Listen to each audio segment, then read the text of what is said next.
rakyat akan menganggap bahwa kekuasaan berpihak pada pengusaha, kan itu konyolnya di situ kan. Padahal konstitusi kita mengatakan bahwa pengusaha atau korporasi itu juga adalah economic player, pemain ekonomi yang harus menghasilkan keuntungan. Nah, keuntungan itu atau kita sebut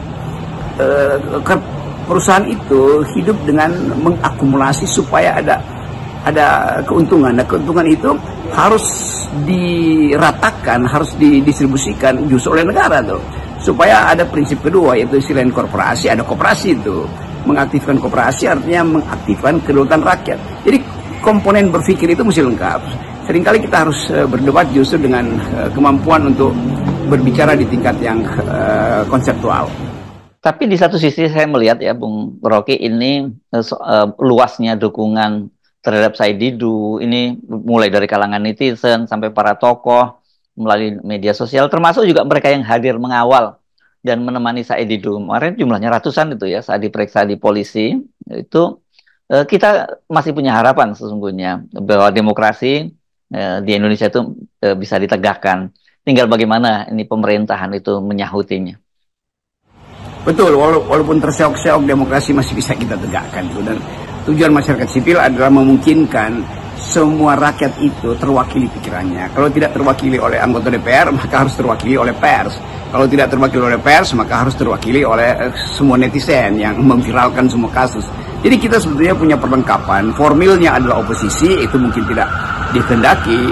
Formilnya adalah anggota DPR, mungkin juga terhalangi untuk bicara jujur. Tetapi masyarakat sipil tidak mungkin dihalangi untuk bicara.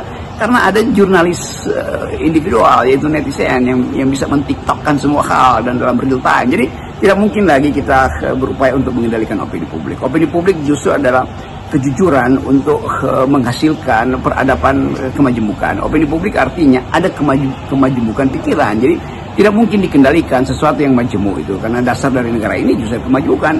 Kita mendirikan negara atas dasar kemajemukan. Jadi jangan dianggap bahwa negara itu akan memberantas opini yang beragam. Jadi saya kira undang-undang ITE itu memang mesti dihapus itu, karena dia dipakai seolah-olah itu ada alat untuk mencegah orang berpikir, atau memang dipakai untuk mencegah orang berpikir, mencegah orang mengucapkan pikiran, kan itu. Jadi perselisihan antara Pak Said Didu dengan pihak PIK 2 itu mesti kita lihat sebagai perselisihan demokratis itu. Jangan ada persekusi di situ. Saya ingin supaya tentu harus ada jalan keluar, karena itu negara mesti cepat-cepat turun di situ untuk menyelesaikan konflik agraria dan sebut aja diplomasi penting, tapi sekali lagi hati nurani rakyat itu yang mestinya kita hargai itu, dan kita mesti kendalikan semua hal supaya tidak masuk di dalam pertengkaran kelas, pertengkaran rasis terutama itu. Jadi saya kira itu pesan saya, dan FNN selalu ada dalam upaya untuk meminta supaya konflik itu diselesaikan dengan argumentasi, bukan dengan sentimen. Tetap 0%.